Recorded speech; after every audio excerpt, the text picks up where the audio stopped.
What to the Slave is the 4th of July? Written by Frederick Douglass. Narrated by Amir, Abdullah.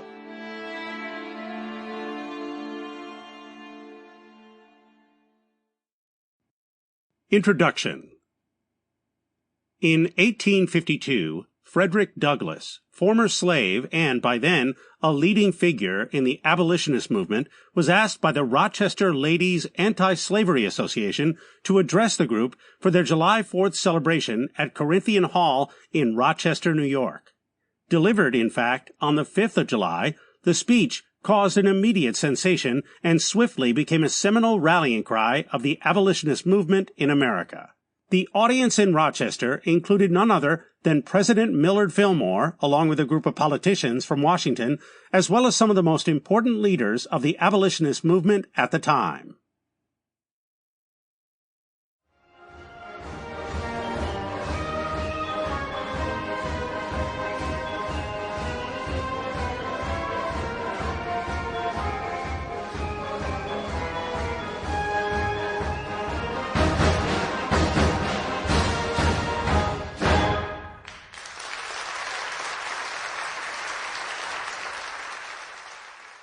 Mr. President, friends, and fellow citizens, he who could address this audience without a quailing sensation has stronger nerves than I have. I do not remember ever to have appeared as a speaker before any assembly more shrinkingly, nor with greater distrust of my ability, than I do this day. A feeling has crept over me, quite unfavorable to the exercise of my limited powers of speech.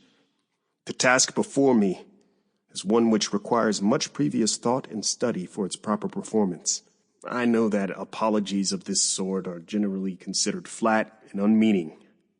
I trust, however, that mine will not be so considered. Should I seem at ease, my appearance would much misrepresent me.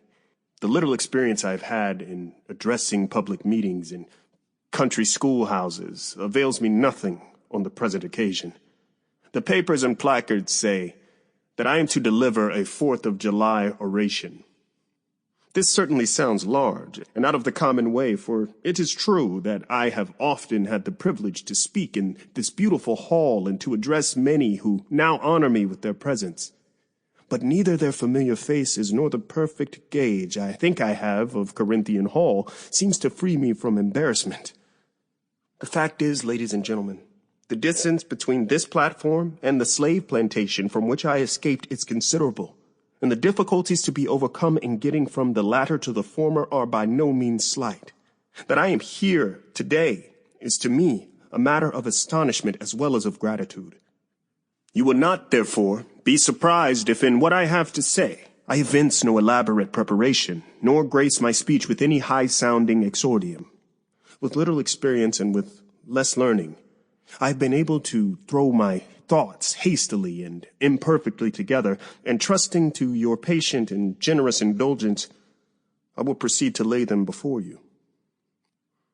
This, for the purpose of this celebration, is the 4th of July.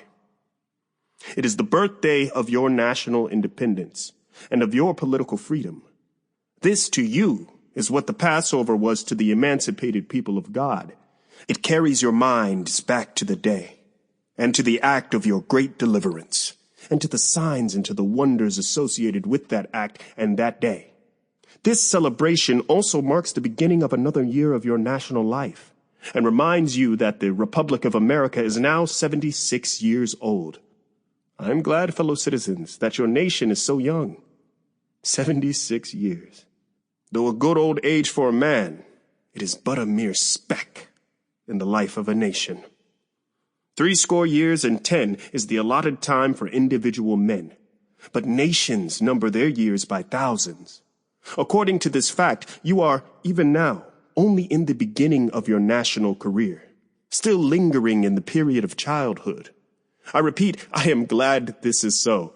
There is hope in the thought, and hope is much needed. Under the dark clouds which lower above the horizon, the eye of the reformer is met with angry flashes, portending disastrous times. But his heart may well beat lighter at the thought that America is young, and that she is still in the impressible... Sample complete. Ready to continue?